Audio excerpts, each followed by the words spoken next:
이건 이게 무슨 소리인 거야? 제발 다시는 안 될 거예요. 회장님, 큰일 났습니다. 도련님이 사고를 당하셨습니다. 뭐? 어디서? 새벽 3시 강중만 회장의 침실에서 전화벨이 울렸습니다. 올해 60 한성식품그룹을 맨손으로 일궈낸 입지전적 인물이었지만 그 순간만큼은 그저 아들 걱정에 잠으로 현관을 뛰쳐나가는 평범한 아버지에 불과했습니다. 도련님이 청담동에서 스포츠카로 가로수를 들이받으셨습니다. 출혈이 심하다고 합니다. 당장 차 돌려 중앙병원으로. 새벽 거리를 미친 듯이 달려 중앙병원 응급실에 도착했을 때 수행비서 박 과장이 새하얀 얼굴로 서 있었습니다. 청담동에서 스포츠카로 가로수를 들이받았다는 겁니다. 30살 먹은 외아들 강민수. 경영 수업을 시키면 회의 시간에 졸고 해외 연수를 보내면 유흥가만 돌아다니던 사고뭉치. 올해만 3번째 차를 박살낸 도련님이었습니다. 지금 중앙병원 응급실로 이송 중입니다. 빨리 오셔야 합니다. 절대 놓치지 마. 내가 갈 때까지 붙어 있어. 이번에는 달랐습니다. 과다출혈이라는 단어가 박 과장의 입에서 떨어졌습니다. 긴급 수혈이 필요한 상황이었습니다. 회장님, 지금 어디 계십니까? 병원에 빨리 오셔야 합니다. 내 아들 강민수 어디 있어? 지금 수술실이야? 간호사가 놀란 눈으로 잠옷 차림에 노인을 바라봤습니다. 내 피를 써. 나랑 아들이랑 혈액형 같아. 둘 다 AB형이야.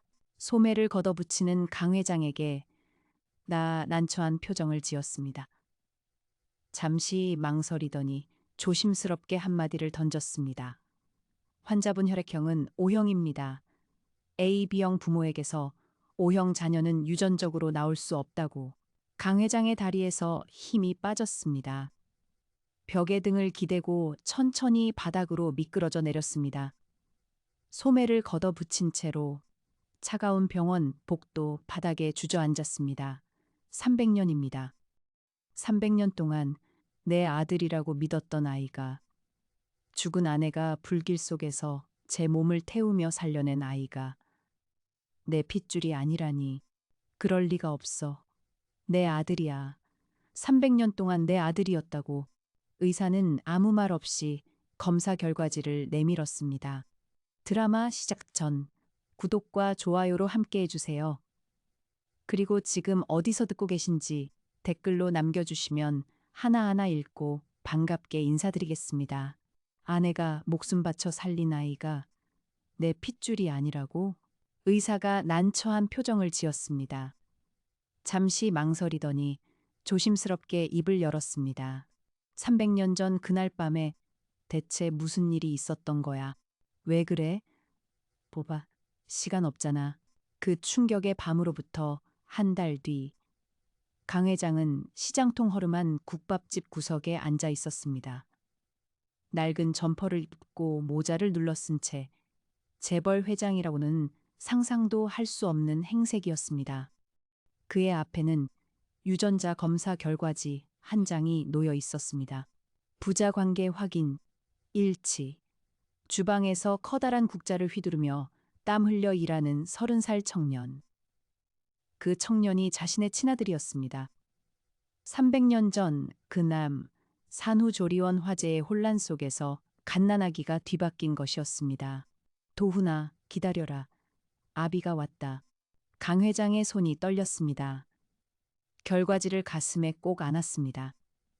뽀얀 국물 위로 김이 모락모락 피어오르는 낡은 국밥집에서 60 먹은 재벌 회장의 어깨가 가늘게 흔들리고 있었습니다. 300년 묵은 그리움과 미안함이 한꺼번에 밀려왔습니다. 어떻게 이런 일이 벌어진 걸까요? 모든 것의 시작은 한 달 전 그 새벽 전화였습니다. 그때로 돌아가 보겠습니다. 한 달 전으로 돌아가겠습니다. 오후 2시쯤이었습니다. 서울 도심 한복판 한성식품 본사 빌딩 꼭대기층. 회장실 문이 벌컥 열렸습니다. 회장님, 큰일 났습니다. 도련님이 청담동에서 스포츠카로 가로수를 들이받으셨습니다. 수행비서 박 과장이 헐레벌떡 뛰어 들어왔습니다. 얼굴이 하얗게 질려 있었습니다. 넥타이가 비뚤어져 있었고 이마에 식은땀이 맺혀 있었습니다. 강중만 회장은 창밖을 바라보던 채로 깊은 한숨을 내쉬었습니다. 올해 60. 한성식품을 맨손으로 일궈낸 입지전적 인물이었지만 오늘따라 그의 어깨가 유난히 축축 처 있었습니다. 이번엔 뭘 친 거야? 그 녀석이. 뭐야, 또? 현장 사진입니다. 회장님. 보기 싫어. 치워. 다행히 새벽이라 행인은 없었고요. 도련님도 가벼운 찰과상만. 차는 폐차입니다. 3억짜리가. 그 녀석이 올해만 몇 대째야. 네. 회장님. 30 먹은 놈이 이럴 거야. 강 회장이 책상을 탁 내리쳤습니다. 30살 먹은 아들 민수. 어릴 때는 그렇게 예쁘고 착했는데 언제부터인가 사고뭉치가 되어버렸습니다. 경영 수업을 시켜보면 회의 시간에 졸았고 해외 연수를 보내면 유흥만 돌아다녔습니다. 맡긴 사업은 죄다 적자를 냈습니다. 한 번은 식품 박람회에 보냈더니 전시 부스도 안 가고 호텔에서 이틀을 잤다는 보고가 올라왔습니다. 그래도 버릴 수 없었습니다. 300년 전 죽은 아내가 목숨 바쳐 살려낸 아들이었으니까요. 아내가 불길 속에서 제 몸을 방패 삼아 지켜낸 유일한 핏줄이라고 믿었으니까요. 강 회장은 창가에 놓인 사진을 바라봤습니다. 젊은 시절의 아내가 웨딩드레스를 입고 환하게 웃고 있었습니다. 사진 속 아내는 되지 않은 얼굴이었습니다. 300년이 지났지만 강 회장에게는 어제 일처럼 선명했습니다. 나 좀 혼자 있을 거야. 다 나가. 회장님, 차 없이 어디 가시려고요? 걸어갈 거야. 머리 좀 식혀야겠어. 하지만 회장님, 오후 일정이 다 취소해. 머리 좀 식히게 좀 혼자 있을 거야. 운전기사도 부르지 마. 여보, 그 녀석 때문에 내가 10년은 더 늙는 것 같소. 사진 속 아내는 대답이 없었습니다. 그저 300년 전처럼 웃고만 있었습니다. 강 회장은 사진에서 눈을 떼고 옷걸이로 향했습니다. 정장 재킷을 벗어던지고 옷걸이에서 낡은 점퍼를 꺼냈습니다. 올리브색이 발에서 거의 회색에 가까워진 100년 전 아내 기일에 입었던 옷이었습니다. 지퍼가 한쪽은 고장나 있었고 소매에는 보풀이 잔뜩 일어 있었습니다. 그걸 걸치자 재벌 회장의 위엄은 온데간데 없이 사라지고 동네 어르신 한 분이 서 있었습니다. 좀 연락하지 마. 그 말을 남기고 회장실을 나섰습니다. 박 과장은 멍하니 뒷모습을 바라볼 수밖에 없었습니다. 재벌 회장이 낡은 점퍼를 걸치고 어디론가 홀연히 사라지는 모습을. 그날 강 회장이 향한 곳은 서울 외곽의 오래된 재래시장이었습니다. 재래시장 골목은 300년 전이나 지금이나 크게 달라지지 않았습니다. 좁은 길 양쪽으로 좌판들이 늘어서 있었고 생선 비린내와 고춧가루 냄새가 뒤섞였습니다. 어디선가 떡볶이 파는 냄새도 풍겨왔습니다. 강 회장은 낡은 점퍼 주머니에 손을 찔러 넣고 천천히 골목을 걸었습니다. 300년 전 아직 한성식품이 작은 식품 공장이었을 때 아내와 함께 이 시장을 자주 찾았습니다. 아내는 입덧이 심했습니다. 아무것도 넘기지 못했습니다. 그런데 이 시장의 한 국밥집 국물만은 넘겼습니다. 여보, 나 그 국밥 먹고 싶어. 그 한마디에 강 회장은 새벽같이 일어나 냄비를 들고 국밥을 사러 다녔습니다. 가난했지만 둘이 함께여서 행복했던 시절이었습니다. 아내의 목소리가 귓가에 맴돌았습니다. 여보, 나 그 국밥 먹고 싶어. 그 한마디에 새벽같이 냄비를 들고 뛰어나갔던 젊은 날들이었습니다. 골목 끝자락에 낡은 간판이 보였습니다. 페인트가 껴지고 글씨도 희미했지만 분명히 읽을 수 있었습니다. 욕쟁이 국밥. 강 회장의 심장이 쿵 뛰었습니다. 300년 전 그 가게가 아직 살아 있었습니다. 이 냄새, 300년 전이나 지금이나 똑같네. 어서 와요. 자, 저기 앉아. 쩌렁쩌렁한 목소리가 울렸습니다. 주방에서 국자를 휘두르던 여자가 고개를 돌렸습니다. 58쯤 되어 보이는 여자였습니다. 머리에는 수건을 동여매고 앞치마에는 국물 자국이 가득했습니다. 그을린 피부에 깊은 주름이 파여 있었지만 삔만큼은 형등보다 더 또렷하게 빛나고 있었습니다. 뭘 그렇게 멍하니 서 있어? 안 먹을 거야? 아, 먹겠소. 국밥 주시오. 제일 잘 나가는 걸로. 돼지국밥이야. 금방 나와. 투덜거리듯 말하고는 주방으로 들어갔습니다. 강 회장은 피식 웃었습니다. 잠시 뒤 뚝배기가 탁 놓였습니다. 뜨거운 국물. 그 위에 파가 송 뿌려져 있었습니다. 깍두기는 셀프라며 손가락으로 반찬대를 가리켰습니다. 숟가락을 들어 국물을 한술 떴습니다. 후후 불어서 입에 넣었습니다. 그 순간 강 회장의 눈이 번쩍 떠졌습니다. 이 맛, 진하면서도 깔끔한 국물, 느끼하지 않고 깊은 감칠맛. 300년 전 아내에게 새벽마다 사다 줬던 바로 그 맛이었습니다. 강 회장의 손이 떨렸습니다. 숟가락을 든 채로 멍하니 앉아 있었습니다. 300년 냄비에 국밥을 담아 집으로 뛰어가던 새벽길이 떠올랐습니다. 아내가 국밥을 한 술 뜨고 화 웃던 얼굴이 눈앞에 아른거렸습니다. 야, 뭐가 들어갔어? 왜 그래? 체했어? 아니, 이게 너무 맛있어서 그래. 눈물이 나오네. 이 맛이야. 300년 전 그 맛 그대로요. 그 여자 어떻게 됐어? 잘 살아? 이 국밥. 300년 전에도 이 맛이었소. 최말순의 눈이 가늘어졌습니다. 300년 전부터 했다고. 시어머니가 500년 전에 시작한 가게라고 했습니다. 강 회장은 조심스럽게 물었습니다. 혹시 300년 전에 임신한 여자가 자주 오지 않았느냐고. 입덧이 심해서 이 국밥만 먹었던 여자 말이오. 아, 그 여자 기억나. 배가 불룩한데 얼굴은 창백했던 여자. 그 여자 남편이 맨날 새벽에 냄비 들고 왔잖아. 한 달을 꼬박 매일. 참 신기하네. 300년 만에 찾아오다니. 여기가 있으리라곤 생각도 못했소. 그게 나요. 최말순의 눈이 휘둥그레졌습니다.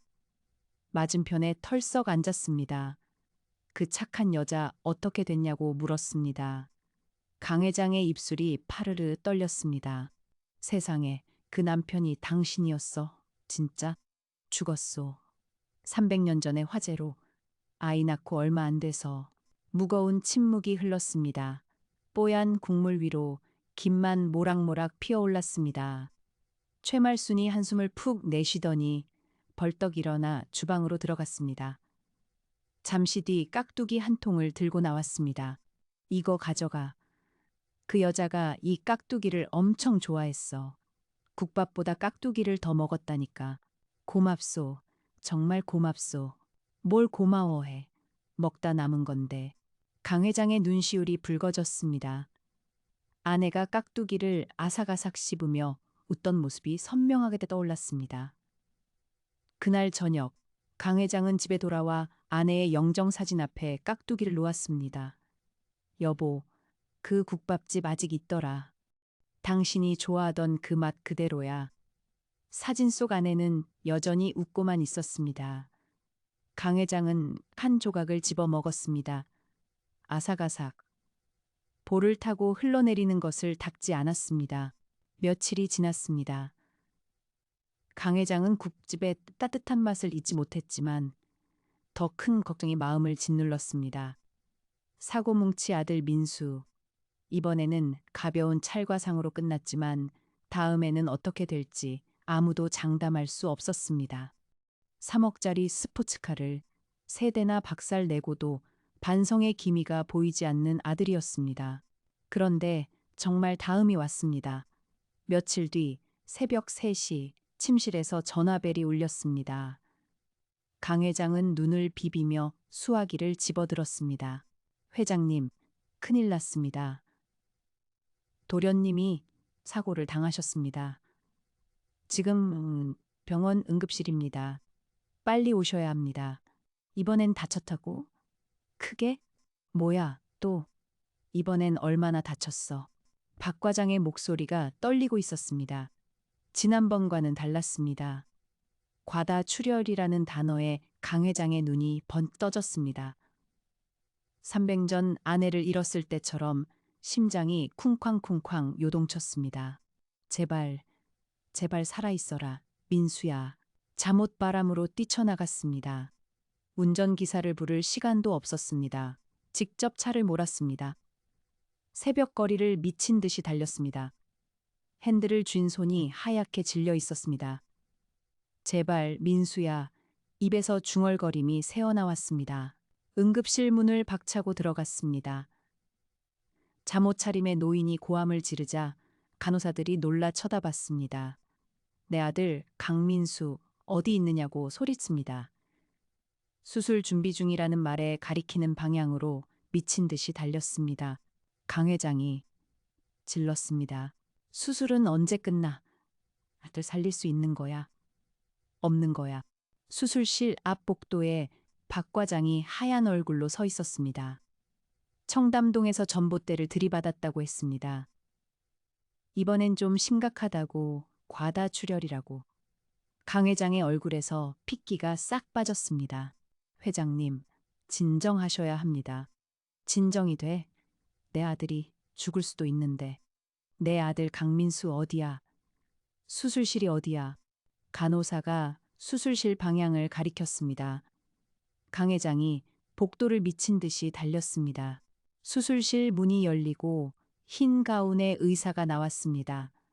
긴급 수혈이 필요한 상황이라고 했습니다. 강 회장이 소매를 걷어붙였습니다. 내 피를 써.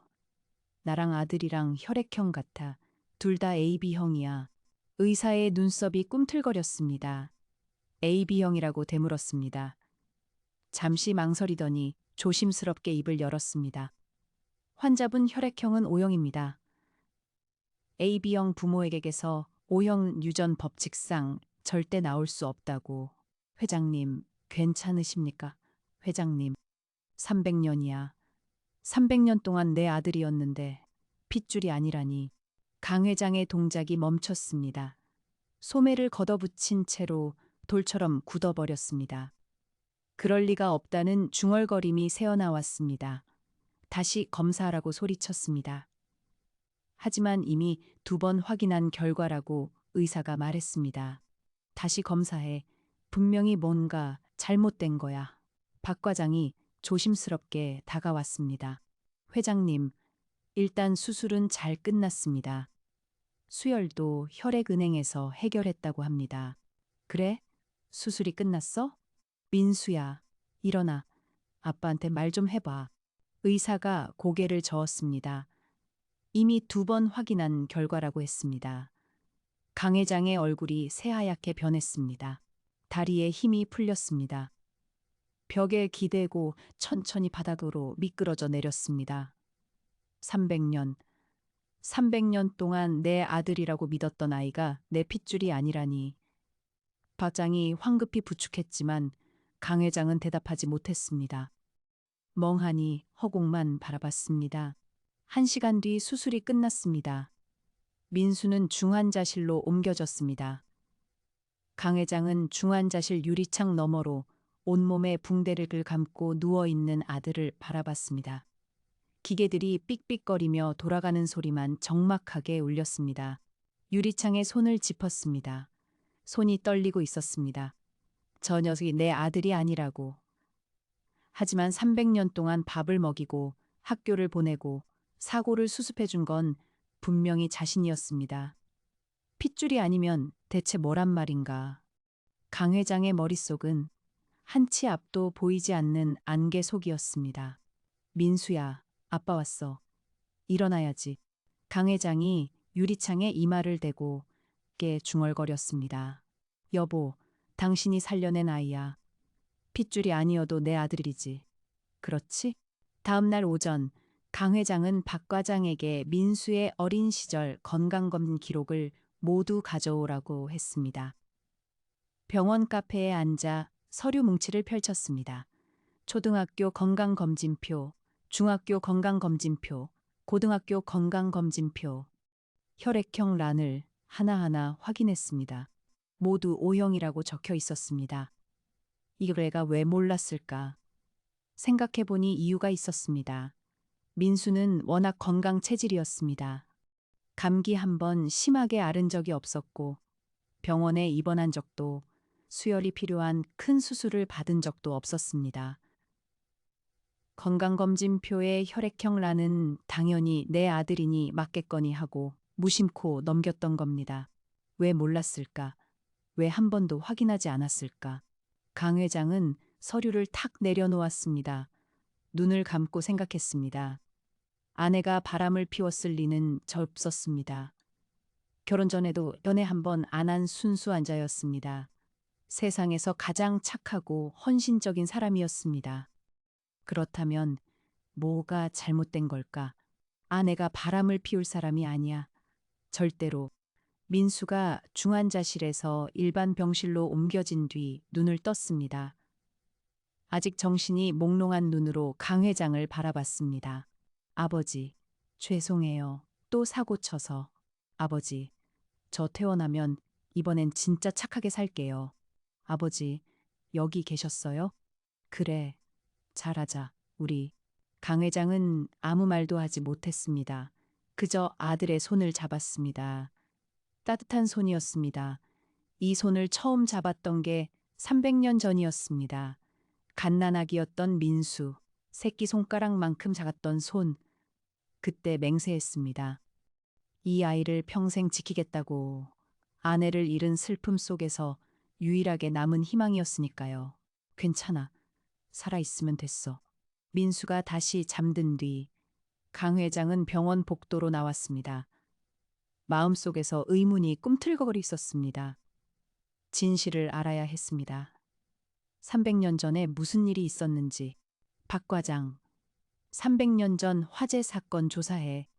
그때 구조했던 소방관, 병원 관계자, 누구든 다 찾아내. 양평이면 여기서 1시간이야. 지금 바로 가자. 양평까지. 운전하겠습니다.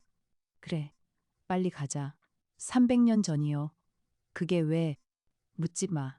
그냥 해. 강 회장의 목소리는 칼날처럼 단호했습니다.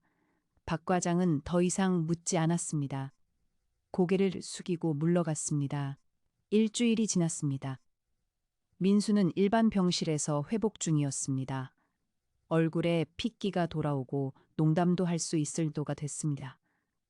하지만 강 회장의 마음은 한시도 편할 날이 없었습니다. 혈액형 문제가 머릿속에서 쉬지 않고 맴돌았습니다. 회장님, 찾았습니다. 300년 전 화재 당시 구조를 담당했던 소방관입니다. 김종필이라는 분인데 지금은 은퇴하셔서 경기도 양평에 사신다고 합니다. 강 회장은 자리에서 벌떡 일어났습니다. 주소를 보내라고 했습니다. 지금 바로 간다고. 한시라도 빨리 진실을 알아야 했습니다. 300년이라는 시간 동안 감춰져 있던 비밀이 조금씩 그 모습을 드러내고 있었습니다. 1시간 뒤, 강 회장은 양평의 한 시골 마을에 도착했습니다. 논밭 사이로 작은 집들이 옹기종기 모여 있었습니다. 낡지만 정갈하게 된 한옥 앞에 차를 세웠습니다. 마당에서 70은 넘어 보이는 노인이 덫에 호미를 대고 있었습니다. 실례합니다. 혹시 김종필 씨 되십니까? 그렇소만. 누구시오? 강중만이라고 합니다. 300년 전 화재 사건 때문에 찾아왔습니다. 노인의 눈빛이 흔들렸습니다. 300년 전이라는 말에 호미를 내려놓았습니다. 천천히 일어나며 안으로 들어오시라고 했습니다. 서서 할 얘기가 아닌 것 같다고 작은 거실에 마주 앉았습니다. 노인의 아내가 보리차를 내왔지만 강 회장은 마실 여유가 없었습니다. 단도직입적으로 물었습니다. 그날 무슨 일이 있었느냐고. 새벽 2시쯤이었소. 산후조리원에서 불이 났다는 신고가 들어왔지. 현장에 도착했을 때는 이미 불길이 거셌어. 노인의 목소리가 떨렸습니다.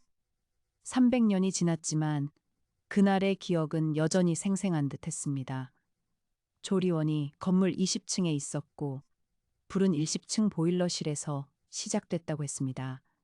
연기가 얼마나 심했는지 앞이 하나도 안 보였다고.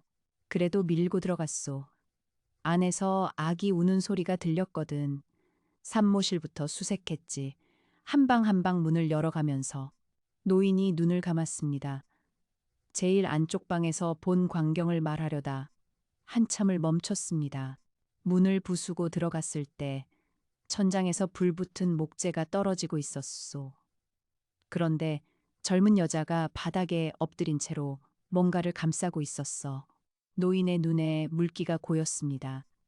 가까이 가보니 아기였다고 했습니다. 그 여자가 온몸으로 아기를 감싸고 있었다고. 천장에서 불붙은 나무가 떨어지는데 그 여자가 전부 등으로 받아냈소. 등짝이 엉망이었어. 화상을 입고 살이 타고. 그런데도 아기를 놓지 않았소. 숨이 끊어지는 그 순간까지도 강 회장은 주먹을 불끈 쥐었습니다. 손톱이 손바닥에 파고들었습니다. 아내가 인간 방패가 되어 자기 몸을 태우면서 아기를 살린 것이었습니다. 300년 전 의사가 했던 말이 이제야 온전히 이해됐습니다. 아기는 어땠느냐고 물었습니다. 털끝 하나 안 다쳤다고 노인이 말했습니다. 그 여자가 젖은 수건으로 아기를 감싸고 있었다고. 불도 안 닿고 연기도 안 들어가게 마지막 순간까지 아기를 지킨 것이라고. 강 회장은 해서 주저앉았습니다. 한참을 아무 말도 하지 못했습니다. 그때 노인이 조심스럽게 한마디를 덧붙였습니다. 근데 한 가지 이상한 게 있었소. 그날 신생아실에 아기가 여러 명 있었어. 직원들이 아기를 안고 대피하는데 복도에서 서로 부딪히고 연기 때문에 앞이 안 보이고 아기 이름표가 떨어지고 난리가 났었소. 강 회장의 심장이 쿵 내려앉았습니다. 아기 이름표가 떨어졌다고. 그 혼란 속에서 제대로 확인이 됐을까? 설마 그때 바뀐 건 아닐까? 머릿속에서 수많은 생각이 소용돌이쳤습니다. 양평을 떠나 서울로 돌아오는 차 안에서 강 회장은 박 과장에게 전화했습니다. 300년 전 그 산후조리원에서 같은 날 아기를 낳은 다른 산모를 찾아내라고 했습니다. 같은 날 아기가 있을 거야. 반드시 찾아내. 알겠습니다. 어떤 정보라도 있으시면 내가 아는 건 그 날짜뿐이야. 나머지는 네가 알아서 해. 30일이 걸렸습니다. 그 사이 강 회장은 병원과 회사를 오가며 초조하게 결과를 기다렸습니다. 잠이 오지 않았습니다. 눈만 감으면 소방관이 말했던 아기 이름표 이야기가 떠올랐습니다. 민수는 병실에서 회복 중이었습니다. 살이 좀 빠졌지만 얼굴에 핏기가 돌아왔고 농담도 할 수 있을 정도가 됐습니다. 아버지, 병원 밥 진짜 못 먹겠어요. 치킨이라도 시켜주세요. 이 녀석이 몸부터 나아야지. 아버지, 저 언제 퇴원해요? 병원 밥 너무 맛없어요. 의사가 괜찮다고 하면 퇴원이야. 그때까지 참아. 강 회장은 아들의 얼굴을 물끄러미 바라봤습니다. 이 녀석이 정말 내 아들이 아닐까. 그 생각이 머리를 떠나지 않았지만 내색하지 않았습니다. 병실을 나서는데 전화가 울렸습니다. 박 과장이었습니다. 회장님, 찾았습니다. 3년 전 그 산후조리원에서 같은 날 아기를 낳은 산모, 최말순이라는 분입니다. 사모님과 같은 날 출산하셨더라고요. 강 회장의 눈이 커졌습니다. 최말순, 그 이름이 머릿속에서 번개처럼 스쳤습니다.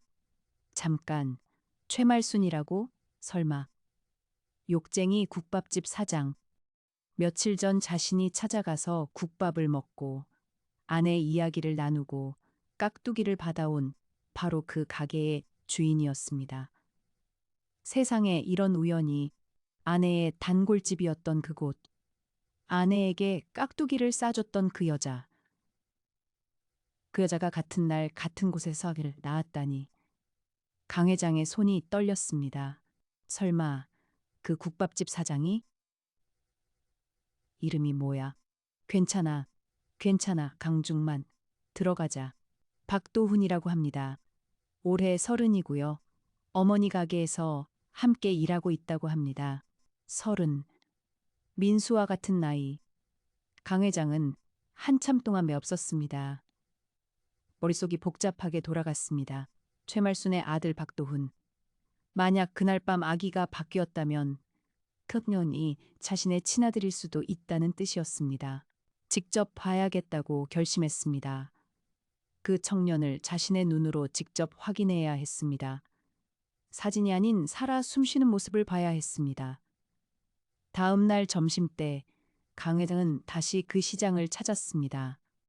양복 대신 낡은 점퍼를 입고 모자를 눌렀었습니다. 누가 봐도 평범한 동네 어르신이었습니다. 재벌 회장이라고는 상상도 못할 차림이었습니다. 욕쟁이 국밥집 앞에 도착했습니다. 점심시간이라 손님이 있었습니다. 강 회장은 가게 앞에서 잠시 멈췄습니다. 심장이 미친 듯이 쿵쾅거렸습니다. 저 안에 내 아들이 있을지도 모른다. 300년 동안 찾지 못했던 내 핏줄이. 그 생각에 따라 후들거렸습니다. 심호흡을 3번 하고 문을 밀었습니다. 아저씨, 또 왔네? 최말순이 강 회장을 알아봤습니다. 강 회장이 어색하게 웃으며 국밥이 먹고 싶어서 왔다고 했습니다. 구석자리에 앉아 주방 쪽을 슬쩍 바라봤습니다. 국밥 주시오. 젊은 남자가 주방에서 일하고 있었습니다. 국자로 육수를 저으며 바쁘게 움직이고 있었습니다. 나이는 30쯤 되어 보였고 키가 크고 어깨가 떡 벌어져 있었습니다. 하얀 조리복 위에 검은 앞치마를 두르고 있었습니다. 그런데 강 회장의 심장이 멈추는 것 같았습니다. 저 도훈이구나. 젊은 시절 자신과 닮아 있었습니다. 눈매가 특히 그랬습니다. 길고 시원하게 뻗은 눈, 날카롭지만 부드러운 인상. 300년 전 거울 속 자신을 보는 것 같았습니다. 여기요, 국밥 나왔습니다. 맛있게 드세요. 강 회장이 숟가락을 든 채 멍하니 청년을 바라봤습니다. 여기 오래 일했어? 네. 어릴 때부터 엄마 도와서요. 거의 평생이죠. 그 청년이 직접 국밥을 가져왔습니다. 이렇게 가까이서 보니 더 확실했습니다. 닮았습니다. 너무 닮았습니다. 미소 짓는 모습까지 강 회장의 젊은 시절과 빼닮았습니다. 아들이 원래 저래. 내가 다리 아프면 난리야, 난리. 강 회장은 국밥을 먹는 척하면서 계속 청년을 관찰했습니다. 청년은 손님이 오면 밝게 인사했습니다. 주문을 받을 때는 메모지에 또박또박 실수하지 않으려는 꼼꼼함이 보였습니다. 엄마, 다리 아프지? 잠깐 앉아 있어. 시끄러. 난 안 아파. 또 그러네. 아침에 다리 절던 거 내가 봤거든. 아저씨, 밥 다 먹었으면 이것도 먹어. 깍두기 새로 담근 거야. 고맙소. 손이 참 따뜻하구려. 청년이 어머니 등을 밀어 의자에 앉혔습니다. 그리고 자연스럽게 어깨를 주물러 줬습니다. 강 회장의 눈시울이 붉어졌습니다. 효자였습니다. 민수는 저런 적이 없었습니다. 아버지에게 어깨를 주물러 준 적도, 건강을 걱정해 준 적도 없었습니다. 가슴이 먹먹해졌습니다. 내 핏줄이 남의 집에서 가난하게 자라면서도 저렇게 효도하고 있다니. 반대로 남의 핏줄인 민수에게는 모든 걸 다 퍼줬는데 돌아온 건 사고 수습 요청뿐이었습니다. 손님, 식사 괜찮으세요? 깍두기 더 드릴까요? 아니야, 괜찮아. 맛있게 먹고 있어. 표정이 안 좋으신데 어디 아프세요? 박 과장, 유전자 검사 준비해. 최대한 빨리. 네, 알겠습니다. 방법을 알아보겠습니다. 아니야. 옛날 생각이 나서 그래. 청년이 다시 다가왔습니다. 맑고 깨끗한 눈이었습니다. 순수하고 정직한 눈빛. 강 회장은 더듬거리며 괜찮다고 대답했습니다. 청년은 웃으며 돌아섰습니다. 넓은 등, 고든 자세. 영락 없는 자신의 젊은 시절이었습니다. 확인해야 했습니다. 유전자 검사를 해야 했습니다. 하지만 갑자기 찾아가서 너 내 아들이야 라고 할 수는 없었습니다. 확실한 과학적 증거가 필요했습니다. 강 회장은 가게를 나서며 뒤를 돌아봤습니다. 청년이 테이블을 닦고 있었습니다. 열심히, 성실하게. 기다려라. 곧 데리러 갈 테니까. 강 회장은 중얼거리고 시장 골목을 빠져나갔습니다. 차에 타자마자 박 과장에게 전화했습니다. 유전자 검사할 수 있는 곳을 알아보라고. 아무도 모르게 비밀리에. 그날 이후 강 회장의 일과가 바뀌었습니다. 아침에 출근하는 척하다가 점심이면 슬그머니 회사를 빠져나왔습니다. 목적지는 언제나 같았습니다. 욕쟁이 국밥집. 낡은 점퍼에 모자를 눌러쓰고 구석자리에 앉아 국밥을 먹었습니다. 사실 국밥을 먹으러 간 게 아니었습니다. 도훈이를 보러 간 것이었습니다. 도훈이가 육수를 젓는 모습, 손님에게 인사하는 모습, 어머니 어깨를 주물러주는 모습, 300년 동안 보지 못했던 것들을 한꺼번에 담으려는 것처럼 눈을 떼지 못했습니다. 아저씨, 또 왔어? 맨날 와서 국물만 홀짝거리면서 나이 드니까 밥이 안 넘어가서 그래. 이 죽 얼마요? 서비스야.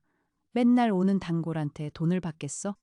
에이, 그러면 죽 끓여줄까?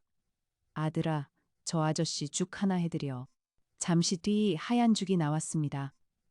전복이 송송 썰려 있었습니다. 메뉴에 없는 건데 특별히 해드리는 거라고 단골이니까. 강 회장은 코끝이 찡해졌습니다. 겨우 일주일 왔는데 단골이라고 해주다니. 오늘 국밥 맛이 유독 좋구려. 비결이 뭐요? 비결은 없어. 정성이지, 정성. 죽을 한 술 떴습니다. 부드럽고 따뜻했습니다. 아내가 입덧할 때 끓여줬던 죽 맛이 났습니다. 강 회장의 눈시울이 붉어져서 황급히 고개를 숙였습니다. 그날 저녁 강 회장은 가게 문 닫을 때까지 있었습니다. 손님이 빠지고 나서야 자리에서 일어났습니다. 최말순이 걱정스러운 표정으로 늦게까지 있으면 어떡하냐고 했습니다. 강 회장은 내일 또 오겠다고 했습니다. 누가 봐도 평범한 노인인데 차가 있어? 밖에 세운 거 봤어. 낡은 거야. 중고차. 딱 하나 남은 재산이지. 중고차든 뭐든 조심해서 가. 요즘 밤길이 위험하다니까. 또 와. 질리지도 않아? 안 질려. 평생 와도 안 질릴 것 같아. 가게 불이 꺼지고 최말순과 도훈이가 나왔습니다. 도훈이가 어머니 가방을 들어주고 팔짱을 끼고 골목을 걸어갔습니다. 정겨운 모자의 뒷모습이었습니다. 강 회장은 차 안에서 그 모습을 바라봤습니다. 핸들을 꽉 쥐었습니다. 저게 내 아들이야. 저 효도는 내가 받아야 하는 건데.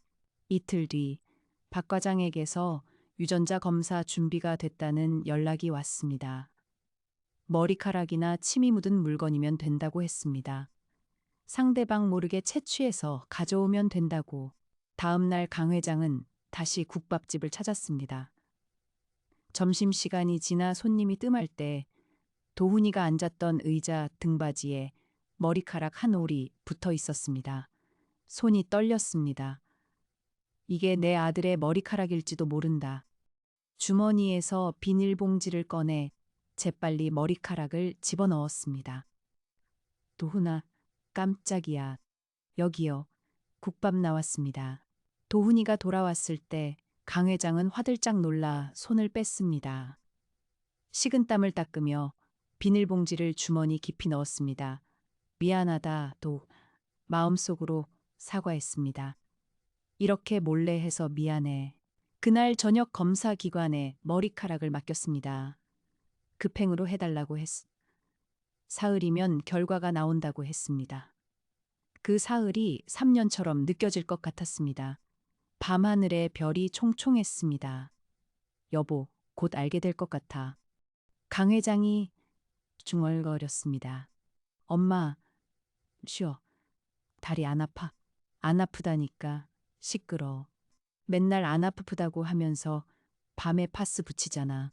사흘 뒤 검사 결과가 나왔습니다. 강 회장은 떨리는 손으로 봉투를 열었습니다. 안에서 서류 한 장이 나왔습니다. 눈이 결과란에 닿았습니다. 강 회장의 손가락이 봉투 끝에서 멈췄습니다. 이걸 열면 돌이킬 수 없다는 걸 알았습니다. 여보, 결과가 나왔어. 두려워. 부자 관계 확인, 일치. 자신의 아들이었습니다. 피 한 방울 섞이지 않은 남이 아니었습니다. 300년 전 잃어버렸던 친아들. 그 아이가 시장통 국밥집에서 땀을 흘리며 일하고 있었습니다. 아들아, 미안하다. 아비가 300년이나 늦었다. 강 회장이 차 안에서 아내 사진을 꺼냈습니다. 여보, 우리 아들이 국밥 끓이고 있어. 어머니한테 효도하면서 살고 있어. 착하게 잘 컸더라. 창밖으로 해가 지고 있었습니다. 주황빛이 서재를 물들였습니다. 민수도 내 아들이야. 핏줄이 아니어도 300년 키운 정이 있어. 강 회장은 서류를 가슴에 꼭 안았습니다. 온몸이 떨렸습니다. 갈라진 목소리가 새어나왔습니다. 드디어 찾았어, 여보. 300년 묵은 감정이 한꺼번에 터져나왔습니다. 60먹은 재벌 회장이 검사기관 주차장에 앉아 한참을 멈추지 못했습니다. 하지만 기쁨도 잠시 현실의 무게가 합쳤습니다. 이제 어떻게 해야 하는 걸까? 갑자기 나타서 네가 내 아들이라고 하면 도훈이가 받아들일까? 300년을 키워준 어머니가 있는데, 그리고 민수는 자기가 친아들이 아니라는 걸 알면 어떻게 될까? 도훈이를 데려오면 최 여사는 어떡하지? 300년 키운 아들을 빼앗는 꼴이잖아. 강 회장은 서재에 앉아 두 장의 서류를 번갈아 바라봤습니다. 하나는 도훈이와의 친자 관계 일치. 나는 또 하나의 친자 관계. 두 장의 종이가 300년 인생을 송두리째 뒤흔들고 있었습니다. 찾았다. 찾았어, 여보. 민수는 비록 핏줄이 아니지만 300년 동안 키운 아들이었습니다. 아내가 목숨 바쳐 살린 아이였습니다. 그리고 도훈이는 핏줄이지만 300년 동안 다른 어머니 밑에서 자란 아이였습니다. 어느 쪽도 버릴 수 없었습니다. 강 회장은 서류를 서재 서랍에 넣고 자물쇠를 잠갔습니다. 아무도 모르게 보관해야 했습니다. 시간을 두고 천천히 생각하기로 했습니다. 천천히 가야 해. 서두르면 다 망쳐. 같은 시각 병원에서는 난리가 나 있었습니다. 민수가 사라진 겁니다. 회장님, 도련님 핸드폰이 꺼져 있습니다. 위치 추적도 안 됩니다. 뭐, 전화가 안 된다고? 경찰에 신고해. 간호사가 뛰어왔습니다. 서재 서랍이 열려 있었답니다. 도련님이 서류를 보신 것 같습니다. 서류를? 유전자 검사 결과지를 봤다고? 도훈아, 아비 없이 고생했구나. 강 회장이 아내 사진을 바라봤습니다. 사진 속 아내는 웃고만 있었습니다. 여보, 나 어떻게 해야 하는 거야? 알려줘. 간호사가 다급하게 외쳤습니다. 도련님이 안 계세요. 병실 침대는 텅 비어 있었습니다. 박 과장이 헐레벌떡 달려왔습니다. 침대 옆 탁자 위에 뭔가 있었습니다. 찢어진 서류 봉투. 박 과장이 집어들고 안을 확인하자 얼굴이 새하얘졌습니다. 회장님,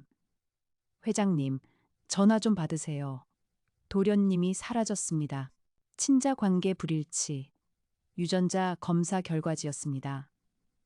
강 회장이 비밀리에 의뢰했던 바로 그 서류. 민수가 퇴원 준비를 하러 잠깐 집에 갔다가 서재 서랍앱에서 발견한 것이었습니다. 아버지는 나를 버릴 거야. 진짜 아들을 찾았으니까. 박 과장이 강 회장에게 전화를 걸었습니다. 신호음이 길게 울렸지만 받지 않았습니다. 제발 받으세요, 회장님. 하지만 전화는 계속 연결되지 않았습니다. 그 시각 민수는 어두운 골목을 걷고 있었습니다. 병원건 위에 대충 외투만 걸친 차림이었습니다. 손에는 구겨진 서류가 들려 있었습니다. 친자 관계 불일치. 앞이 잘 보이지 않았습니다. 주머니를 뒤졌습니다. 지갑도 카드도 아무것도 없었습니다. 구겨진 검사 결과지만 손에 들려 있었습니다. 300년이 전부 거짓말이었어. 나는 아버지 아들이 아니었어. 비틀거리며 걸었습니다. 어디로 가는지도 몰라 그냥 걸었습니다. 아무 생각 없이, 아무 목적 없이. 그럼 난 누구야? 내 진짜 부모는 누구야? 서러움이 폭발했습니다.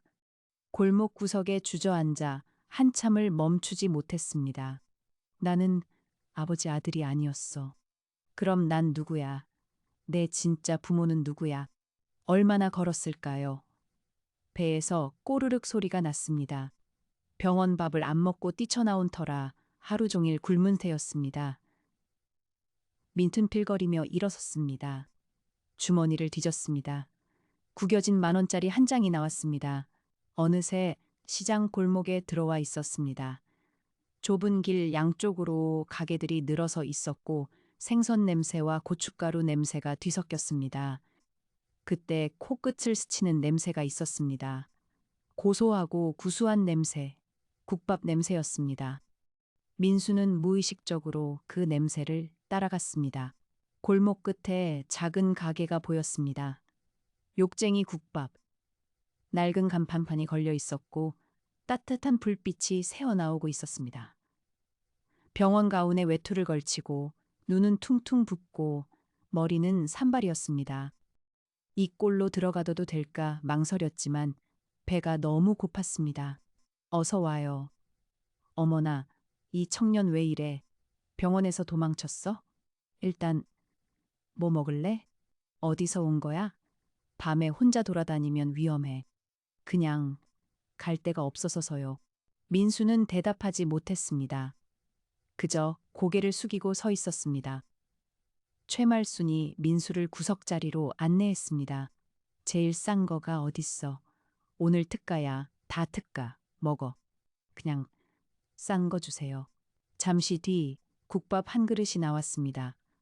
뽀얀 국물에 고기가 듬뿍 들어 있었습니다. 제일 싼 거 물었더니 오늘 특가라고 퉁명스럽게 대답했습니다. 하지만 눈빛은 따뜻했습니다. 이 국밥 왜 이렇게 맛있어요? 600년 된 비법이야. 시어머니가 물려준 거지. 민수는 숟가락을 들었습니다. 국물을 한 술 떴습니다. 입에 넣는 순간 차맛이 왈칵 쏟아졌습니다. 맛있었습니다. 너무 맛있었습니다.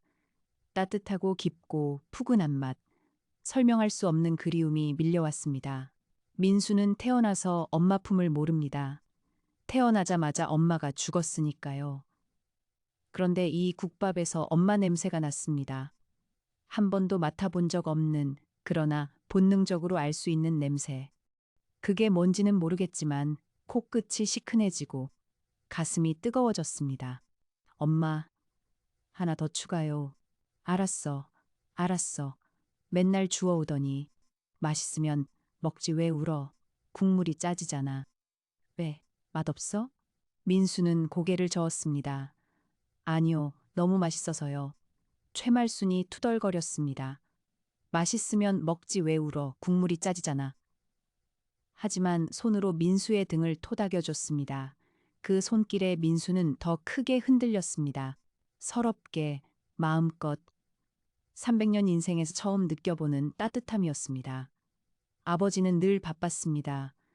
회사 일, 회의, 밥 먹은 적도 별로 없었습니다. 외로웠습니다. 늘 뭔가 채워지지 않는 느낌이었습니다. 그래서 사고를 쳤는지도 모릅니다. 관심받고 싶어서. 사연이 있는 모양인데 안 물을게. 울고 싶으면 실컷 울어. 감사합니다. 정말 감사합니다. 청년, 갈 데 있어. 민수는 고개를 저었습니다. 그럼 오늘 여기서 자라고 창고에 이불이 있다고 했습니다. 낯선 사람인데 재워주시냐고 물었습니다. 낯선 사람이면 어때? 배고픈 사람한테 밥 주고 갈 데 없는 사람한테 잠자리 주는 게 사람 도리지. 민수의 눈에서 또 흘러내렸습니다. 이번엔 닦지 않았습니다. 그날 밤 창고에서 라면 박스와 양념 사이에 깔린 낡은 이불이었지만 세상에서 가장 따뜻했습니다. 낯선 사람인데 재워주시는 거예요? 감사합니다. 아주머니, 진짜 감사합니다. 시끄러. 자, 다음 날 아침, 민수는 낯선 장을 보며 눈을 떴습니다. 좁은 창고 문이 삐걱 열리고 햇빛이 쏟아져 들어왔습니다. 두훈이가 해장국 한 그릇을 들고 서 있었습니다. 일어났어요. 엄마가 해장국 끓였어요. 속 풀려고. 민수의 코끝이 찡해졌습니다. 국을 받들었습니다. 한술 떴습니다. 얼큰하고 시원했습니다. 속이 확 풀리는 느낌이었습니다.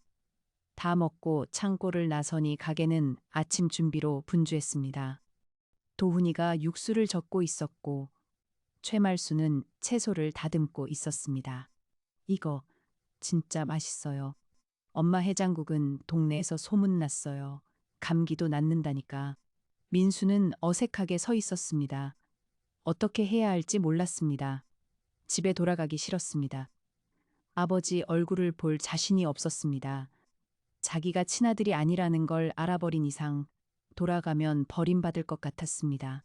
저기 혹시 일할 수 있을까요? 밥 먹고 천천히 생각해. 뭐든 배부르면 나아지거든. 최말순의 손이 멈췄습니다. 민수를 빤히 쳐다봤습니다.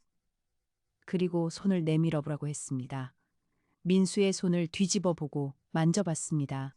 일 안 해본 손이네. 부잣집 아들이지. 민수의 얼굴이 붉어졌습니다. 들킨 기분이었습니다. 하지만 최말수는 사정을 묻지 않았습니다.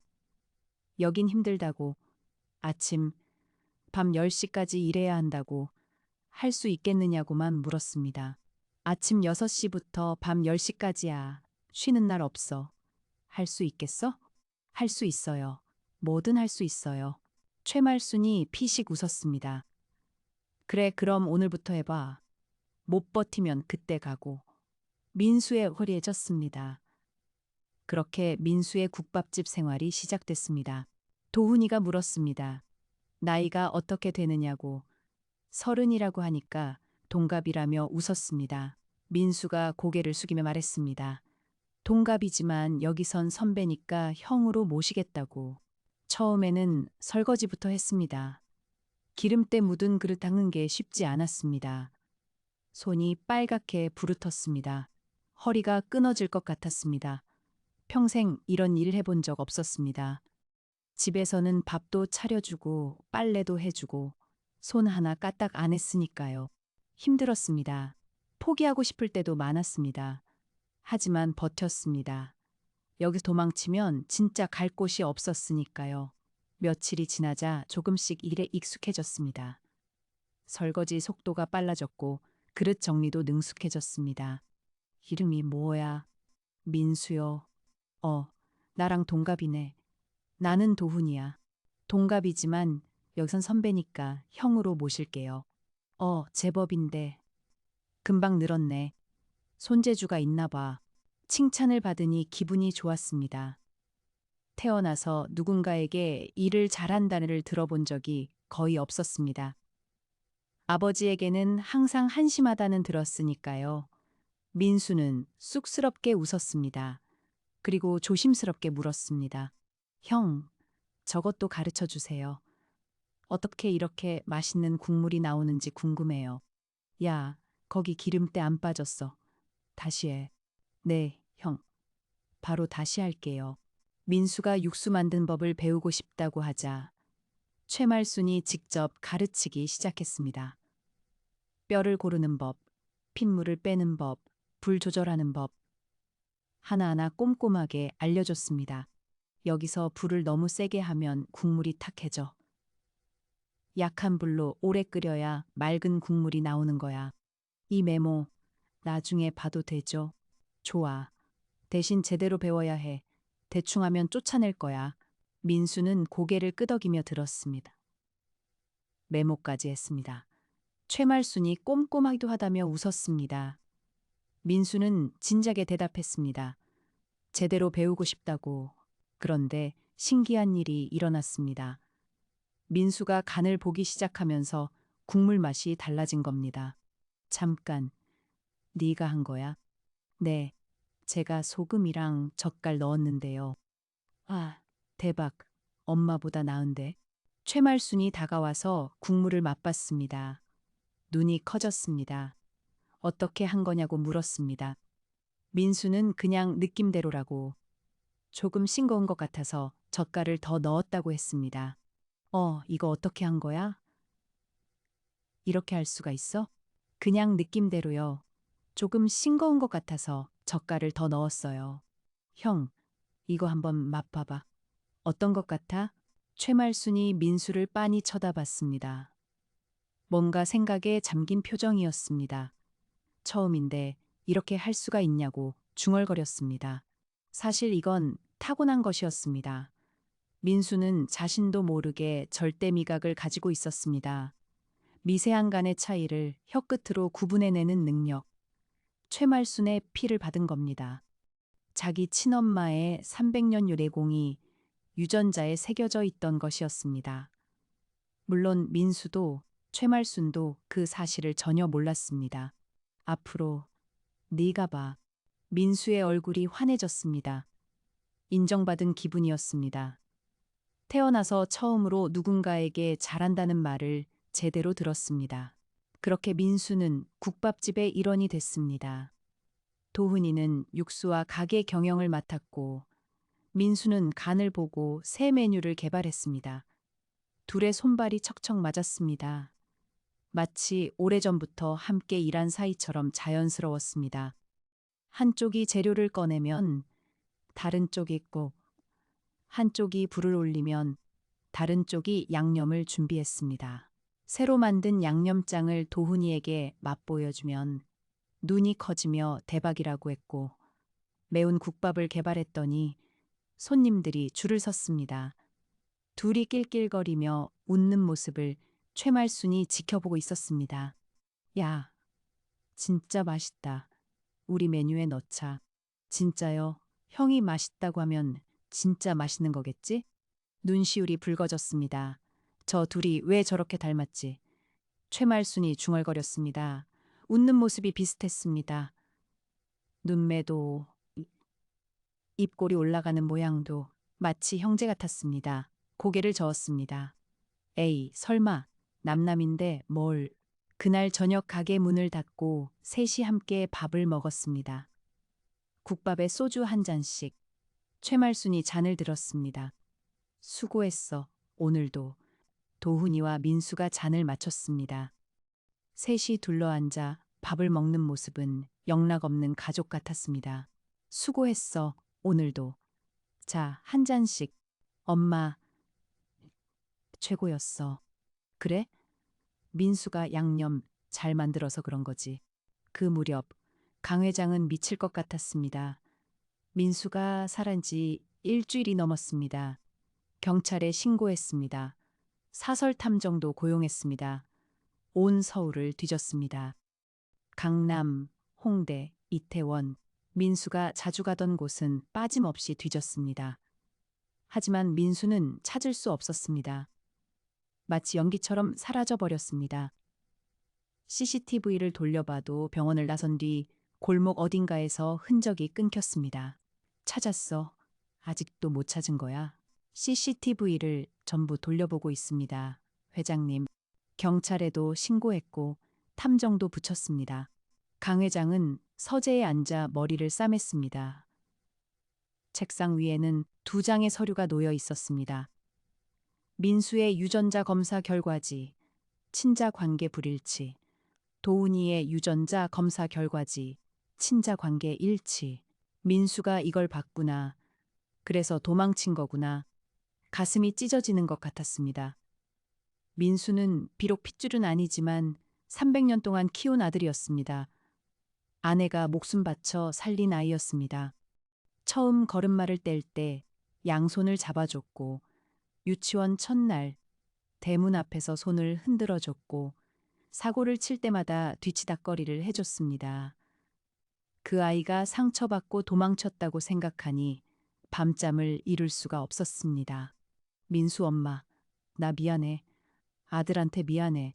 민수야, 내가 아버지 핏줄이 아니어도 내 아들이야. 300년이 거짓말이냐. 회장님, 도련님, 행방을 찾은 것 같습니다. 세상에 거기 있었어? 그 녀석이 일하고 있다고? 강 회장이 벌떡 일어났습니다. 어디냐고 소리쳤습니다. 박 과장이 태블릿을 내밀었습니다. 화면에 사진 한 장이 떠 있었습니다. 시장 골목, 국밥집 앞. 앞치마른 민수가 그릇을 나르고 있었습니다. 강 회장의 눈이 커졌습니다. 사진을 확대했습니다. 민수의 얼굴을 자세히 봤습니다. 살이 빠졌고 얼굴이 그을렸습니다. 손에는 물집 자국이 보였습니다. 하지만 표정은 밝았습니다. 전에는 한 번도 볼 수 없던 표정이었습니다. 진심으로 마음 깊은 곳에서부터 우러나오는 웃음을 짓고 있었습니다. 이게 민수야? 저 모습이? 네, 도련님이 분명합니다. 빠지셨지만 여기가 어디야? 저 얼굴 좀 봐. 저렇게 웃는 거 처음 본다. 제가 먼저 가서 말씀드릴까요? 아니야. 직접 해야 해. 확실히 예전과는 많이 달라지셨습니다. 욕쟁이 국밥집입니다. 회장님께서 자주 가시던. 강 회장은 말을 잃었습니다. 욕쟁이 국밥집, 최말순의 가게, 민수가 거기서 일하고 있다니. 자기 친엄마 가게에서 아무것도 모른 채로. 운명이란 게 정말 있는 걸까요? 피는 속일 수 없다더니 그 말이 사실인 걸까요? 강 회장은 한참 동안 사진을 바라봤습니다. 민수가 웃고 있었습니다. 최말순 곁에서, 도훈이 옆에서. 자기가 300년 동안 돈으로 채워주려만 했던 빈자리를 그곳에서 찾은 것 같았습니다. 민수에게 필요했던 건 스포츠카도 해외 연수도 억대 용돈도 아니었습니다. 그냥 따뜻한 밥 한 그릇과 등을 토닥여주는 손이었던 겁니다. 강 회장은 결심했습니다. 더 이상 미룰 수 없었습니다. 모든 진실을 밝힐 때가 온 것이었습니다. 재킷을 집어들었습니다. 가자. 가게로 지금 당장. 1시간 뒤 강 회장은 욕쟁이 국밥에 섰습니다. 점심시간이 막 끝난 때였습니다. 가게 안의 손님은 서너 명뿐이었습니다. 양복 차림의 강 회장이 시장통 국밥집에 서 있는 모습은 어울리지 않았습니다. 심호흡을 했습니다. 심장이 미친 듯이 쿵쾅거렸습니다. 지금 이 문을 열면 모든 게 바뀝니다. 내 삶의 인생이 송두리째. 그래도 열어야 했습니다. 문을 밀고 들어갔습니다. 강 회장이 잠시 멈칫했습니다. 심장이 목까지 뛰는 것 같았습니다. 여기서 전부 끝내야 해. 오래 기다렸소. 오늘은 국밥 먹으러 온 게 아니오. 아저씨, 오랜만이네. 요즘 왜 안 왔어? 강 회장은 대답하지 못했습니다. 가게 안을 둘러봤습니다. 주방에서 도훈이가 육수를 젓고 있었습니다. 그리고 그 옆에서 민수가 그릇을 닦고 있었습니다. 야, 그릇 깼잖아. 괜찮아? 민수도 강 회장을 봤습니다. 눈이 마주쳤습니다. 민수의 얼굴이 새하얘졌습니다. 손에서 그릇이 떨어졌습니다. 쨍그랑 바닥에 부딪혀 끼는 소리가 가게 안에 울려 퍼졌습니다. 국물이 하얀 타일 바닥 위로 번져나갔습니다. 아무도 움직이지 않았습니다. 왜 그래? 뭐야? 민수는 움직이지 못했습니다. 아버지를 바라보며 돌처럼 굳어 있었습니다. 다리가 후들거리는 게 보였습니다. 강 회장이 낮게 불렀습니다. 민수야.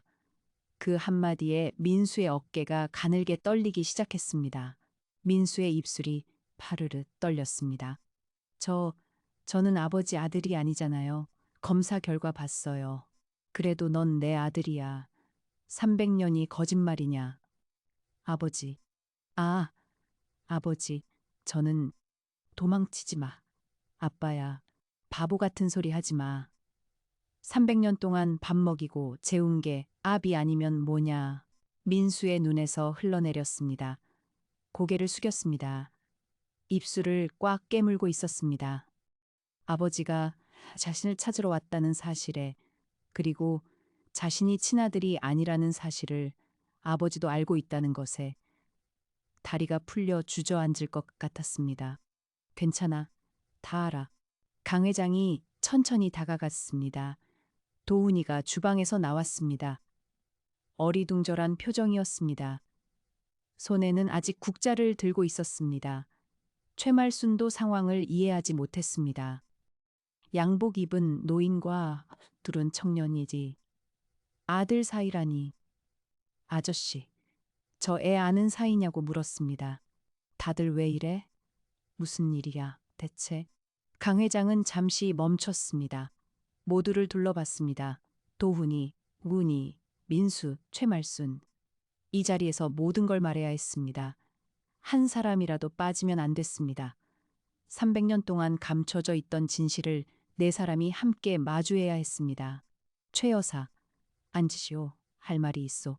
최말순의 얼굴이 굳어졌습니다. 뭔가 심상치 않은 분위기를 느꼈습니다. 가게 안의 공기가 무거워졌습니다. 네 사람이 테이블에 둘러앉았습니다. 무거운 침묵이 흘렀습니다. 뽀얀 국물 위로 김이 모락모락 피어오르는 것만이 유일한 움직임이었습니다. 강 회장이 가방에서 서류 봉투를 꺼내 테이블 위에 탁 내려놓았습니다. 이게 뭐야? 유전자 검사요. 그게 저희랑 무슨 상관이에요? 여기 앉아 있는 네 사람, 모두에게 관련된 이야기요. 무슨 말씀이세요? 이분이 누구예요? 나도 모르겠어. 일단 들어봐. 유전자 결과요. 봉투를 열었습니다. 서류 2장을 꺼내 펼쳤습니다. 그리고 최말순을 똑바로 바라봤습니다. 이보시오, 최 여사. 당신 아들이 내 아들이요. 시간이 멈춘 것 같았습니다. 가게 안의 모든 소리가 사라졌습니다. 뽀얀 국물 위로 피어오르던 김조차 멈춘 것 같았습니다. 주방의 가스 불소리도, 밖의 시장 소리도 아무것도 들리지 않았습니다. 오직 강 회장의 마지막 한마디만이 가게 안을 가득 채우고 있었습니다. 뭐라고? 강 회장이 서류를 밀었습니다. 300년 전 산후조리원 화재. 그날 밤에 아기가 바뀌었다고 했습니다. 당신이 키운 도훈이가 내 핏줄이고 내가 키운 민수가 당신 핏줄이라고. 소방관의 증언, 혈액형 불일치, 유전자 검사 결과까지 모든 증거가 일치한다고. 아기가 바뀌었다니. 그게 무슨 말이야. 내 도훈이를 내가 낳았다고. 최말순이 서류를 집어들었습니다. 눈이 빠르게 움직였습니다. 박도훈, 강중만, 친자관계 일치. 강민수, 강중만, 친자관계 불일치. 최말순의 손이 덜덜 떨렸습니다. 서류가 바닥에 떨어졌습니다. 아니야, 이거 가짜야. 내 보니까 남의 새끼라니. 말도 안 돼. 이 노망난 영감이 뭐래. 노망 안 났소. 소방관 증언도 있고 유전자 검사도 2번 했소. 사실이요. 300년 전 그날 밤 화재 혼란 속에서 아기들이 뒤바뀐 거요. 그게 무슨, 제가 아저씨 아들이라고요? 그래.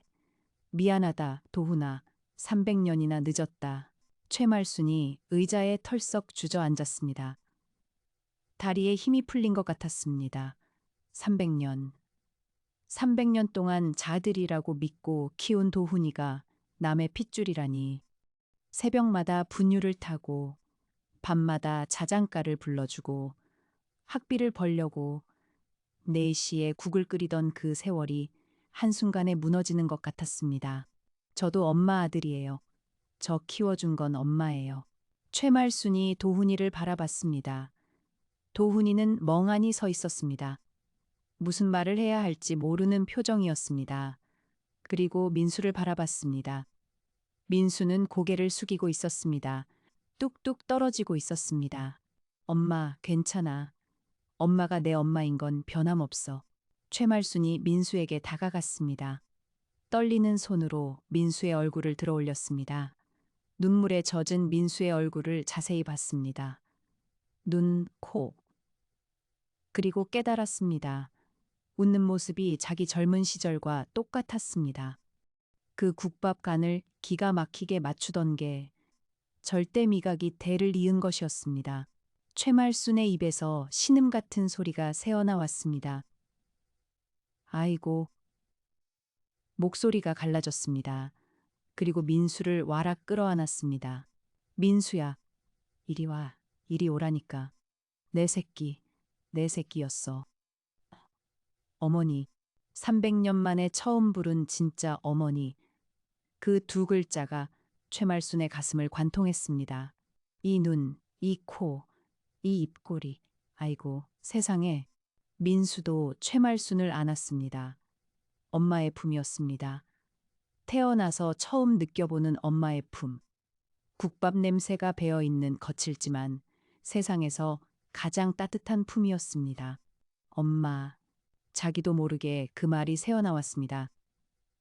한 번도 불러본 적 없는 그 두 글자가 마치 300년 동안 가슴속에 묻어두었던 것처럼 자연스럽게 입에서 흘러나왔습니다. 두 사람은 한참 동안 서로를 놓지 못했습니다. 300년 만에 포옹이었습니다. 도훈이는 멍하니 그 모습을 바라봤습니다. 엄마가 낯선 청년을 끌어안고 내 새끼라고 부르짖는 모습을, 그리고 강 회장을 봤습니다. 강 회장도 두 사람의 포옹을 바라보고 있었습니다. 눈시울이 붉었습니다. 주름진 얼굴 위로 흘러내리는 것을 닦지 않고 있었습니다. 도훈이는 대답하지 못했습니다. 너무 갑작스러웠습니다. 아침에 평소처럼 육수를 손님을 맞고 그릇을 닦았습니다. 그런데 갑자기 아버지가 바뀌었다니. 300년 동안 엄마라고 불렀던 사람이 자기를 낳은 사람이 아니었다니. 시장에서 국밥을 팔며 자기를 키워준 엄마가 피 한 방울 섞지 않은 남이었다니. 머릿속이 하얘졌습니다. 나도 믿기지가 않는다. 하지만 넌 내 아들이야. 300년 전에 잃어버렸던 내 아들. 도훈이의 눈에서도 흘러내렸습니다. 엄마가 아니라는 건 받아들일 수 없었습니다. 하지만 동시에 낯선 노인에게서 느꼈던 묘한 끌림을 부정할 수도 없었습니다. 전 엄마 아들이에요. 저 키워준 건 엄마예요. 그건 누가 뭐래도 안 변해요. 도훈아, 알아. 그래서 이렇게 왔어. 빼앗으러 온 게 아니야. 그럼 왜 오셨어요? 제 뭘 원하시는 거예요? 강 회장은 잠시 말이 없었습니다. 가게 안을 천천히 둘러봤습니다. 낡은 벽, 기름 뜬 천장, 삐걱거리는 의자들. 하지만 이 좁은 공간에는 자신의 수백억짜리 대저택에서 한 번도 느끼지 못했던 온기가 가득했습니다. 이곳에서 밥을 먹고, 이곳에서 일하고, 이곳에서 웃고 우는 사람들의 정이 벽 한 칸칸에 스며들어 있었습니다. 그래서 이 낡은 국밥집이 세상 어떤 호텔보다 따뜻했습니다. 가족이라니. 말처럼 쉬운 줄 알아? 쉽지 않지. 근데 해보고 싶소. 가족이 되자고. 우리 모두. 내 사람 모두 한 가족으로. 가게 안이 조용해졌습니다. 강 회장의 말이 공중에 떠 있었습니다. 최말순이 눈물을 닦으며 고개를 들었습니다. 그게 무슨 소리냐고. 강 회장이 말을 이었습니다. 민수는 내가 키웠지만 당신 핏줄이고, 도훈이는 당신이 키웠지만 내 핏줄이라고. 그럼 둘 다 우리 아들 아니겠느냐고. 핏줄로 나눌 수 없다고. 300년을 함께한 정은 피보다 진하다고. 어느 쪽도 버릴 수 없고, 어느 쪽도 빼앗을 수 없다고. 최말순은 멍하니 강 회장을 바라봤습니다. 민수도 도훈이도 아무 말 없이 강 회장을 바라봤습니다. 60 먹은 재벌 회장이 시장통 국밥집 한가운데 서서 떨리는 목소리로 가족이 되자고 말하고 있었습니다. 그 모습에서 재벌 회장의 위험 같은 건 전혀 보이지 않았습니다. 아들을 찾은 아버지, 가족을 원하는 외로운 사람이 있을 뿐이었습니다. 그리고 그 진심이 김처럼 가게 안구석구석에 퍼져나갔습니다. 강 회장이 구체적인 제안을 내놓았습니다. 이 건물을 새로 지어주겠다 했습니다. 오래된 건물 허물고 50층짜리로 새로 올리는 거라고. 10층은 가게, 지금보다 넓고 깨끗하게. 20층은 최말순의 집 방 3개짜리로. 30층은 자기와 민수가 살겠다고. 40층은 사무실, 도훈이가 사업 관리할 공간. 50층은 옥상 정원, 다 같이 모여 고기 구워 먹을 수 있게. 잠깐. 재벌 회장이 시장통 국밥집 건물에서 산다고? 말이 돼. 왜 안 돼? 나 혼자 큰 집에서 300년을 살았소. 아내 죽고 나서 얼마나 외로웠는지 알아? 강 회장의 목소리가 갈라졌습니다. 밥 먹을 때도, 잠잘 때도, 혼자 명절에도 혼자였다고. 수십 개 방이 있는 대저택에서 쓰는 방은 딱 하나뿐이었다고. 나머지 방에는 먼지만 쌓여갔다고. 설날에 혼자 떡국을 끓여 먹을 때면 숟가락 들기가 싫었다고. 민수가 고개를 숙였습니다. 아버지가 외로웠다는 걸 처음 알았습니다. 자기가 사고를 칠 때마다 아버지가 밤잠을 이루지 못했다는 것도, 혼자 밥을 먹으며 아내 사진만 바라봤다는 것도 전혀 몰랐습니다. 근데 여기는 달라. 처음 왔을 때부터 느꼈어. 이 가게는 따뜻해. 정이 넘친다고. 그게 가족이더라고. 내가 300년 동안 그리워했던 게 바로 이거였다고 했습니다. 투덜거리면서도 깍두기 챙겨주는 최말순, 어깨를 주물러주는 도훈이, 새벽부터 열심히 설거지하는 민수. 그 풍경이 강 회장에게는 세상 무엇과도 바꿀 수 없는 보물이었습니다. 근데 난 그냥 시장통 국밥집 아줌마야. 재벌이랑 어울리는 사람이 아니라고. 남들이 뭐라든 상관없소. 내 나이 60이요. 이제 남 눈치 볼 나이 지났어. 엄마가 내 엄마인 건 변함없어. 날 키워준 건 엄마니까. 그건 절대 안 변해. 근데 아버지도 알고 싶어. 저도요. 태어나서 한 번도 엄마가 없었어요. 여기서 일하면서 처음으로 엄마 품을 느꼈어요. 최말수는 두 청년을 번갈아 바라봤습니다. 한참 동안 말이 없다가 코를 훌쩍이며 천천히 입을 열었습니다. 건물주 시켜준다며. 50층짜리. 에휴, 건물주 시켜준다는데 마다할 거 있나. 강 회장이 웃음을 터뜨렸습니다. 도훈이와 민수도 따라 웃었습니다. 최말순이 조건을 내걸었습니다. 가게 이름은 안 바꾼다. 주방은 내가 책임진다. 그리고 나한테 반말하지 마라. 강 회장이 알았다며 고개를 끄덕였습니다. 그래, 해보자. 한 지붕 두 가족. 그 말에 모두가 웃었습니다. 눈물과 웃음이 뒤섞인 얼굴들이었습니다. 10년이 흘렀습니다. 서울 외곽의 그 시장 골목, 낡은 건물들 사이에 새 건물이 우뚝 서 있었습니다. 50층짜리 하얀 건물. 깔끔하고 현대적인 외관이었지만 주변 시장 풍경과 이상하게도 잘 어울렸습니다. 마치 여기 있었던 것처럼. 10층에는 커다란 간판이 걸려 있었습니다. 욕쟁이 국밥. 예전 그 손글씨체를 그대로 살렸습니다. 다만 간판이 새 것으로 바뀌었을 뿐이었습니다. 어서 와요. 어서 오세요. 안쪽으로 모시겠습니다. 최말순의 쩌렁쩌렁한 목소리가 울려 퍼졌습니다. 10년 전이나 지금이나 변함없는 목소리였습니다. 하지만 가게 안은 완전히 달랬었습니다. 넓고 깨끗한 홀, 나무 테이블과 편한 의자, 은은한 조명, 고급 한식당 같은 분위기였지만 구수하고 뜨거운 국 냄새는 300년 전 그대로였습니다. 자리 안내하고 빈둥거리지 말고 주방 와서 도와. 네, 엄마. 바로 갈게요. 주방에서 도훈이가 육수를 젓고 있었습니다. 이마에 땀이 송글송글 맺혀 있었습니다. 그 옆에서 민수가 새로 개발한 양념장을 들고 왔습니다. 형, 이것 좀 봐봐. 고추기름 비율을 바꿨어. 우와, 이거 대박인데? 이걸로 매운 국밥 출시하면 대박 날 것 같아. 둘은 이제 형제처럼 짓는. 아니, 진짜 형제보다 더 가까웠습니다. 도훈이는 한성식품 국밥사업부 대표를 맡아 경영과 사업 확장을 책임졌습니다. 강 회장의 피를 물려받아다 사업 감각이 뛰어났습니다. 국밥집 매출은 10년 만에 3배가 됐습니다. 민수는 메뉴 개발이사라는 직함을 달고 새 레시피를 연구했습니다. 최말순의 피를 물려받아 절대 미각이 빛을 발했습니다. 피가 섞이지 않았지만 마음으로 맺은 형제였습니다.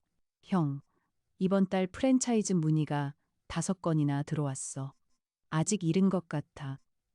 일단 본점 맛을 완벽하게 잡고 나서 생각하자. 야, 거기 육수 넘친다. 수다나 떨고 있어. 최말순이 주방으로 뛰어왔습니다. 도훈이가 황급히 불을 줄였습니다. 민수도 고개를 숙이며 죄송하다고 했습니다. 최말순은 민수를 바라봤습니다. 입꼬리가 살짝 올라갔습니다. 민수는 이제 그녀를 어머니라고 불렀습니다. 10년 동안 정이 쌓여 이제는 자연스러웠습니다. 강 회장은 약속대로 30층에서 살고 있었습니다. 매일 아침 10층으로 내려와 국밥을 먹고 점심에는 카운터에 앉아 계산을 도왔습니다. 손님들이 저 어르신 누구냐고 물으면 그냥 여기 식구라고만 대답했습니다.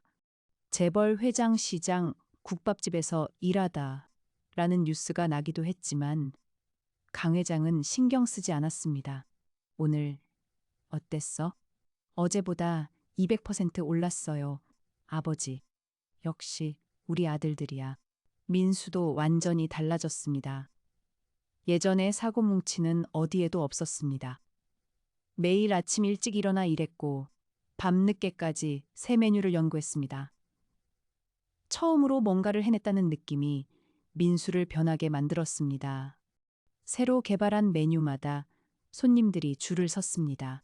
형, 나 오늘 새벽에 양념장 레시피 하나 더 완성했어. 진짜? 빨리 맛 보여줘. 또 새벽까지 안 잔 거야. 몸이 자본인데. 어머니, 걱정 마세요. 재밌어서 시간 가는 줄 몰랐어요. 저녁 9시, 가게 영업이 끝났습니다. 마지막 손님이 나가고 문에 영업 종료 팻말을 걸었습니다. 아이고, 오늘도 힘들었다. 엄마, 앉아 있어.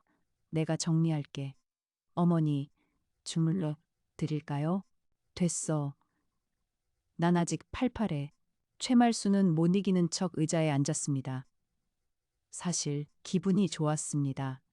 두 아들이 양쪽에서 챙겨주는 게 이렇게 든든할 줄 몰랐습니다. 1심까지만 해도 도훈이 하나뿐이었는데 이제는 둘이었습니다. 엄마, 다리 어때? 요즘 비 오면 쑤시지? 안 쑤셔. 나 팔팔하다니까. 어머니, 내일 병원 같이 가요. 한번 검사 받으세요. 어머니, 오늘 싸드릴게요. 그래, 고기는 좀 두껍게 썰어. 고맙긴, 일이나 잘해. 엄마, 고기 더 드세요. 오늘 저녁은 뭐 먹을까? 국밥 말고 다른 거 먹자. 맨날 국밥만 먹어도 질려. 고기 구워 먹을까요? 옥상에서. 네 사람은 엘리베이터를 타고 50층으로 올라갔습니다. 옥상 정원이 펼쳐졌습니다. 작은 텃밭과 테이블, 바비큐 그릴. 강 회장이 직접 꾸민 공간이었습니다. 주말마다 여기서 네 사람이 모여 밥을 먹었습니다. 아버지, 여기요. 상추쌈 드세요. 고맙다. 아들. 도훈이가 고기를 굽기 시작했습니다. 지글지글 소리가 밤 공기에 퍼졌습니다. 민수가 상추와 쌈장을 준비해다. 강 회장이 소주를 따랐습니다. 최말수는 팔짱을 끼고 그 모습을 바라보며 피식 웃었습니다. 자, 한 잔씩 하자. 우리 가족에게. 4개의 잔이 부딪혔습니다. 찰랑찰랑 소리가 서울의 밤하늘로 퍼져나갔습니다. 민수가 고기를 상추에 싸서 최말순에게 건넸습니다. 어머니 드세요. 최말순이 받아서 한 입에 넣었습니다. 도훈아, 아버지도. 도훈이가 가서 강 회장에게 건넸습니다. 아버지, 여기요. 고맙다, 아들. 야, 오늘 깍두기 맛이 좀 심심한 것 같던데. 아니, 좀 싱거웠다니까. 시끄러. 주는 대로 먹어. 두 사람이 옥신각신하기 시작했습니다. 도훈이와 민수는 서로 보며 웃었습니다. 10년 전에는 남남이었던 사람들이 이제는 매일 저녁 이렇게 티격태격하며 웃고 있었습니다. 우리 저족에게. 족에게. 밤하늘의 별이 총총했습니다. 시원한 바람이 불어왔습니다. 핏줄로 맺어진 가족이 아니었습니다. 운명이 뒤바꿔 놓은 인연이었습니다.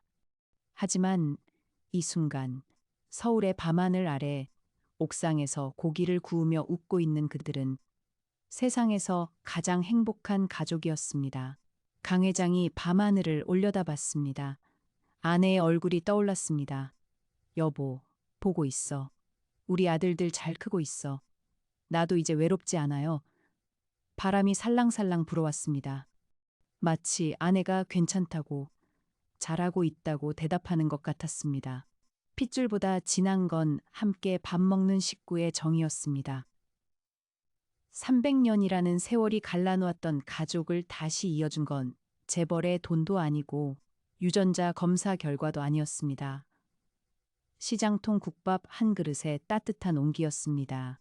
오늘의 이야기가 마음 한구석에 작은 온기처럼 스며들었다면 앞으로도 당신의 하루의 조용한 위로가 되어드릴 이야기로 찾아오겠습니다. 구독과 좋아요는 큰 힘이 됩니다. 그리고 사연의 주인공을 위한